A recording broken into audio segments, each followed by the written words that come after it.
को समर्थन देंगे। जयसवाल साहब। राष्ट्रीय महाप्रधान सचिव श्री सूर्य प्रकाश भारती जी, सभी हमारे इन लोगों के नेतागण, मुझे ये जानकर दुख हुआ कि 12 साल की जिसकी इतनी लंबी नौकरी हो और उसको पक्का नहीं किया जाएगा। जो बहनें बैठी है 15 साल हो गई, बहुत शर्म की बात है। इनके बच्चे कोई 8वीं पढ़ता है, कोई 7वीं पढ़ता है, बच्चे अब कॉलेज में जाने वाले हैं, खर्चे की बहुत आवश्यकता है। इस समय नौकरी तो पक्की करनी चाहिए और ये जो है ना बच्चों को एक प्रकार से परिवार को बर्बाद करने का काम करें, बहुत शर्म की बात है। जिस समय धन की ज़्यादा आवश्यकता होती है, बच्चों तभी होते हैं तो बच्चे बड़े बड़े हो जाते हैं और ये परिवार को नष्ट करने की एक समाज, ये कहते हैं समाज सेवी कुछ भी नहीं है। ये प्रकार से परिवारों को बर्बाद करने की प्रक्रिया चल रही है। और जो है हम इंडियन नेशनल लोकदल के जितने भी कार्यकर्ता आपके समक्ष आए हैं, हम ये पूरा आंदोलन आपके साथ रखेंगे।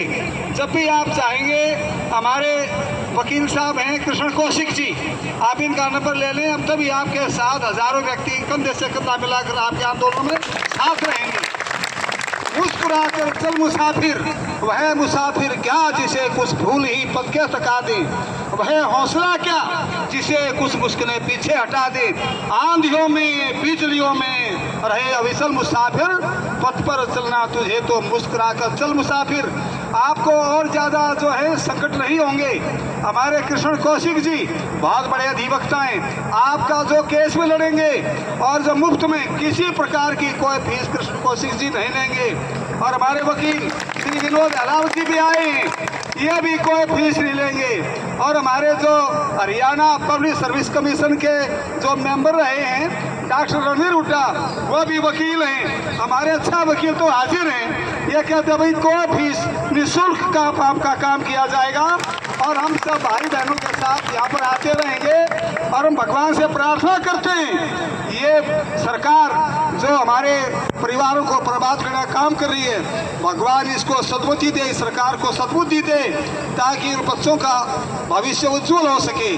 अब तो आपके भविष्य को ये अंधकार में करने की कोशिश कर रहे हैं। बहुत बुरी बात है, ये शर्म की बात है। तो मेडिकल प्रशासन को और हरियाणा सरकार से मेरी बारंबार प्रार्थना है कि इन परिवारों में जो दीपक लगना चाहिए, ज्योत लगनी चाहिए, वो ज्योत, वो प्रकाश जारी रहना चाहिए। और रोजगार तो दुश्मन भी नहीं हटाते, कहते हैं भाई रोजगार तो दुश्मन भी नहीं हटाते।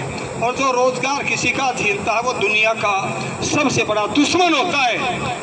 रोजगार तो देने वाला सबसे बड़ा भगवान होता है। इसलिए हम भगवान से प्रार्थना करते हैं, परमात्मा इस सरकार को सद्बुद्धि दे। और भाई हमारी सबकी बात, जब प्रकाश भारती जी बहुत दूर से आए, ये जो बात कहते हैं पार जाएगी। हम भगवान से प्रार्थना करते हैं कि प्रकाश भारती जी का जो वक्तव्य होगा कल समाचार पत्रों में प्रकाशित होगा और सरकार जो है इनकी बातों को गंभीरता से विचार करती है और एक दिन हमारा आंदोलन सफल होगा और आपकी किसी की नौकरी नहीं जाएगी। भगवान इनको सद्बुद्धि दे। अब मैं निवेदन करूंगा हमारे